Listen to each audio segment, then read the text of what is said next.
In this video, we will solve a problem on constraint optimization. This question was asked by a brother on Telegram channel of Economaths. The question is, a firm's production function is given by Q is equal to 10 times K to the power 1 upon 2 times L to the power 1 upon 4.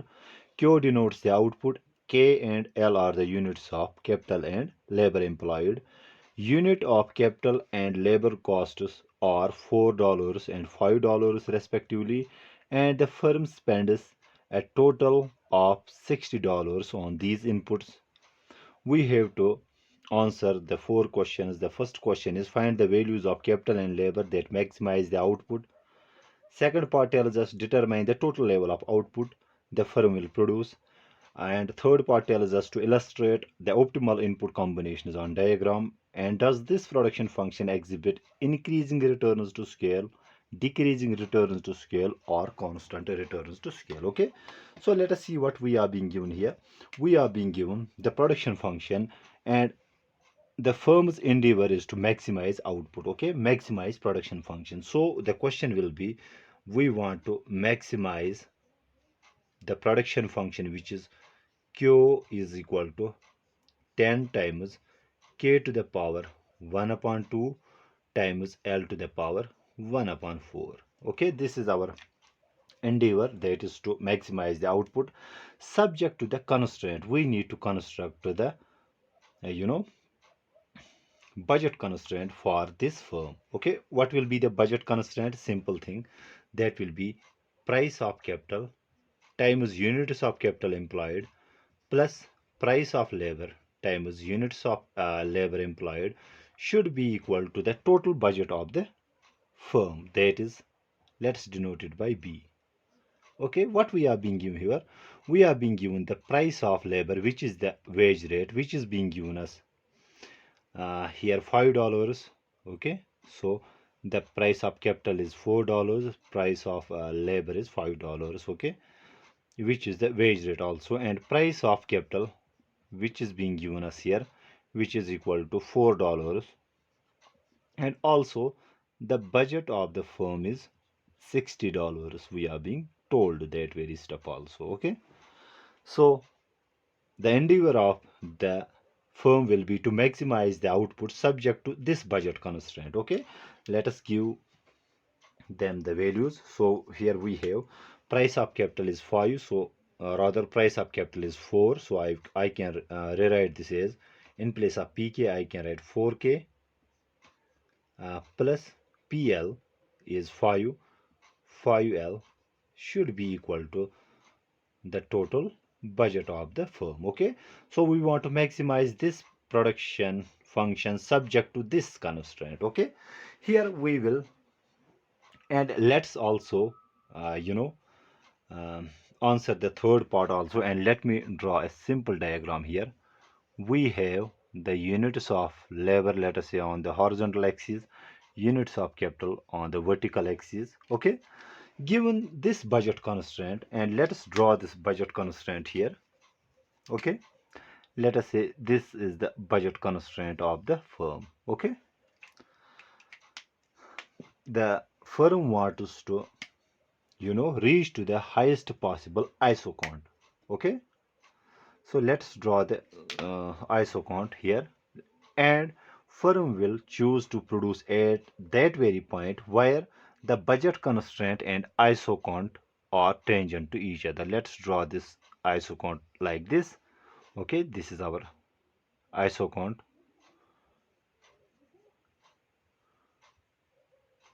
Okay, so optimal units of capital and labor will be at a point where this iso count and this iso cost line, we also call this iso cost line or budget constraint, are tangent to each other. Okay, so at the point of tangency, a condition is being satisfied, that is, the marginal rate of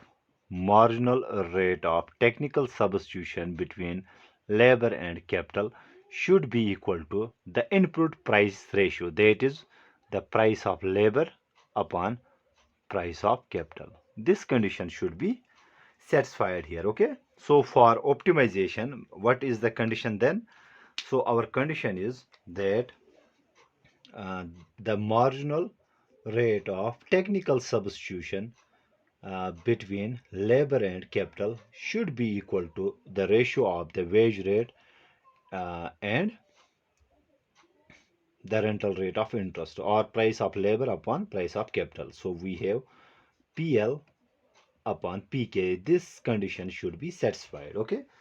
Marginal rate of technical substitution is simply the marginal product of labor upon marginal product of capital, and it should be equal to the price of labor upon price of capital.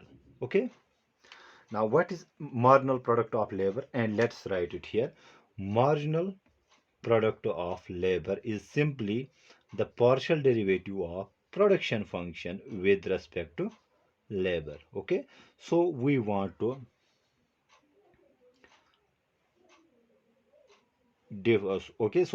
differentiate the given production function with respect to labor. Here the exponent of labor is 1 upon 4.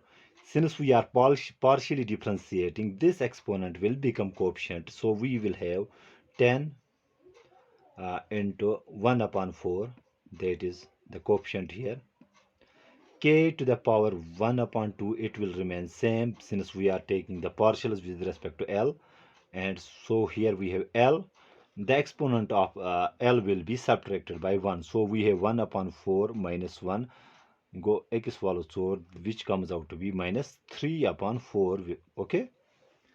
Symmetrically, marginal product of capital implies the partial derivative of the given production function with respect to capital this time. Simple thing. This time, since we are taking the partials with respect to capital, the exponent of capital or k will become the coefficient. So we will have 10 into 1 upon 2 k to the power. When we subtract 1 from 1 upon 2, it will become minus 1 upon 2, and L to the power 1 upon 4 will remain same. Okay. Now applying this condition, MPL upon MPK. So we have this stuff for MPL and this stuff for MPK. So MPL, let's write it here, MP, or let's write directly. So in place of MPL, I can write 10 upon 4 k to the power 1 upon 2 L to the power minus 3 upon 4 divided by, in place of MPK, I can write 10 upon 2 k to the power minus 1 upon 2 and L to the power 1 upon 4.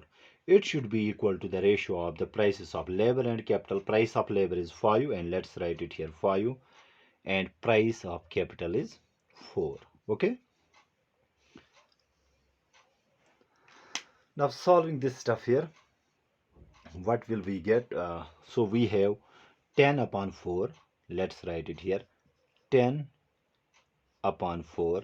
If I transpose 10 upon 2, it will get multiplied but reciprocated. It will become 2 upon 10. Okay.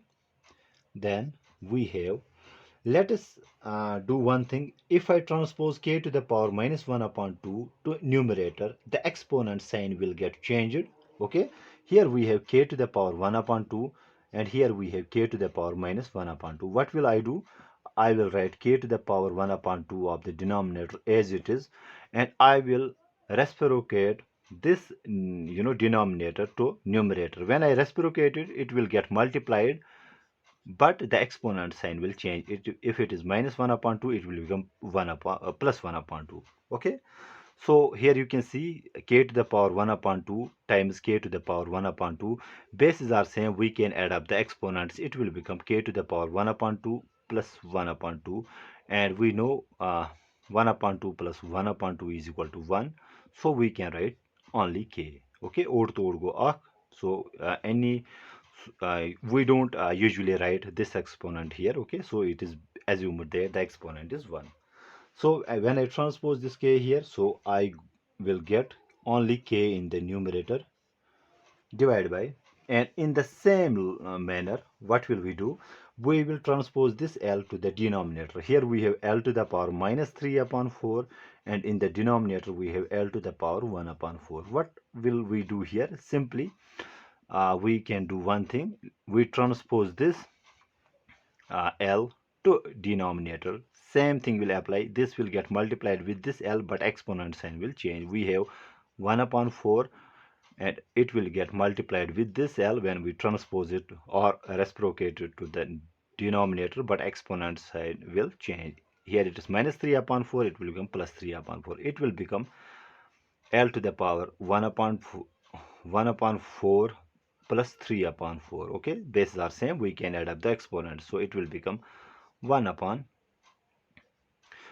4 plus 3 upon 4 is 4 upon 4, which is equal to 1 upon 4 upon 4 is 1, so we are left with 1 upon L. Okay, so 1 upon L I can write it here. Okay, in place of 1 upon L I will write it here. So what then happens, and let us see, it should be equal to the ratio of the input prices, which is 5 upon 4. 10 and 10 gets cancelled, 2 ones are 2 twos are, so we will get here K upon 2 times L is equal to 5 upon 4, which implies K. Okay, and let me write it here. K will be equal to 5 upon 4. When I transpose 2L, it will get multiplied. It will become 2L here. Okay, so it will become K will be equal to 2 ones are 2 twos are. We will get 5 upon 2L. Okay, then what will we do? We will simply plug this value of K is equal to 5 upon 2L into the budget constraint. Okay, so here we will replace its value. Okay, so we have 4 here. 4 in place of K we have this 5 upon 2L, then we have plus 5L, it should be equal to 60. Here again 2 ones are 2 twos are 4, 2 fives are 10, we will get 10L. 10L plus 5L is equal to 60, so this is 15L is equal to 60. Dividing both sides by 15, we will get L is equal to 15 through shade, so it is 4. Okay, so units of capital that will be employed to maximize production is 4 units. To find out the values of capital, we simply plug this optimal value of L, uh, the value of L here. Okay, to find out the units of capital employed, that is K will be equal to 5 upon 2. In place of L I will write 4, so it will become 2 ones are 2 twos are, so the units of capital that will be employed will be equal to 5 twos are 10. Okay, so this is the units of capital, and 10 units of capital and 4 units of labor should be employed to maximize the production. Okay, so this was the first question. Determine the total level of output that the firm will produce. To find out that very stuff, what will we do? We simply plug the optimal combinations or optimal inputs into the production function to find out that very stuff. So Q will be equal to 10 times the optimal value we got here 10, so it will become 10 to the power, and let us do one thing here, 10 to the power 1 upon 2, and in place of L we have this 4. Okay, let me write it here, 4 to the power 1 upon 4, and when we solve it will come out to be 44.24 units. Okay, I am not sure about this, but you can check it out. Okay, so this is also done and dusted. Then illustrate the optimal input combinations on the graph. Okay, so the firm should employ 4 units of labor and 10 units of capital. Okay, we have also drawn the what we call the graph here. The last part tells us to find out whether this production function exhibits increasing returns to scale, decreasing returns to scale, or constant returns to scale. Okay, to find out that very stuff, I have explained about the homogeneous production function and all this stuff. I will not go into the details here. How do we see it? It's a very simple thing. What will we do? Given this production function, and let me rewrite it here, we have q is equal to 10 times k to the power 1 upon 2 l to the power 1 upon 4. Okay, what will we do?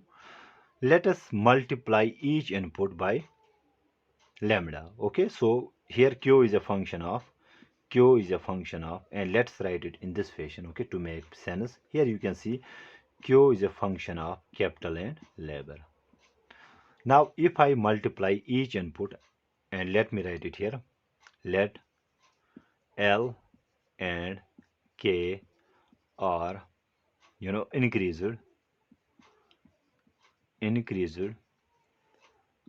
by a factor lambda. Okay, so what will happen then? So q, we have increased capital by lambda times, so it becomes lambda k. Here it becomes lambda l. And what will happen into the production function? Let us see. We have 10 in place of k, we have lambda k to the power 1 upon 2. In place of l, we have uh, lambda times l to the power 1 upon 4.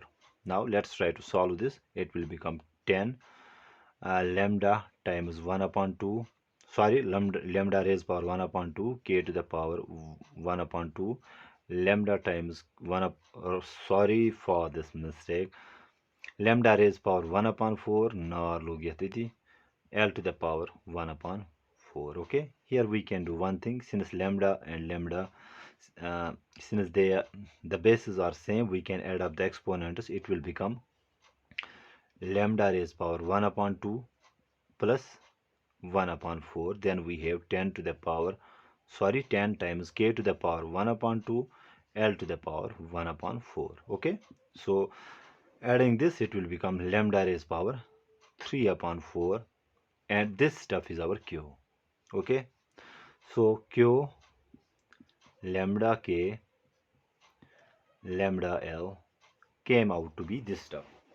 Since the exponent of lambda is less than 1, okay, since the exponent of lambda is less than 1, we can say since, and let me write it here, since exponent of lambda is less than 1, it is 3 upon 4. Okay, we can say that this production function exhibits decreasing returns to scale. Okay, it is very simple thing to see whether and what exactly is meant by increasing, decreasing, and constant returns to scale. If we increase the inputs, let us say we increase labor, if we double the units of capital and we double the units of labor, and if our output also gets doubled, we say the given production function exhibits constant returns to scale. Okay, simple thing. And similarly, if we double the units of capital and double the units of labor, okay, and if our output gets less than doubled, okay, how do I show it? Less than doubled, okay, less than twice q, we say the given production will exhibit decreasing returns to scale. Okay, and similarly, if we increase or double the units of capital, units of labor, and if our output gets more than doubled, that is, our output gets more than doubled, in this case we can say the given production function exhibits increasing returns to scale. In case of Cobb-Douglas production function, and the short the shortcut way of finding out whether the given production function exhibits increasing returns to scale or decreasing or constant returns to scale is we simply add the exponents, that is 1 upon 2 plus 1 upon 4. If it comes out to be less than 1, the given production function will exhibit decreasing returns to scale. And if the sum of the exponents is, okay, if the sum of the exponents is, let us say this is alpha, the exponent this is beta. If alpha plus beta is less than 1, we have decreasing returns to scale. If the sum of the exponents is greater than 1, then we have increasing returns to scale. If the sum of the exponents is equal to 1, then the given production function will exhibit constant returns to scale. Okay, so in case of Cobb-Douglas production function, simply add the exponents to see whether the given production function exhibits increasing, decreasing, or constant returns to scale. I hope I make myself clear in this video. So if you like these videos, please share, like, and comment, because this is the only motivation for me to keep going on. I am not charging any penny rather, I don't charge anything for these videos. It's just for the sake of humanity, that I am doing this stuff. Okay, so if you like this, that will be the only motivation for me to keep going on. Thank you.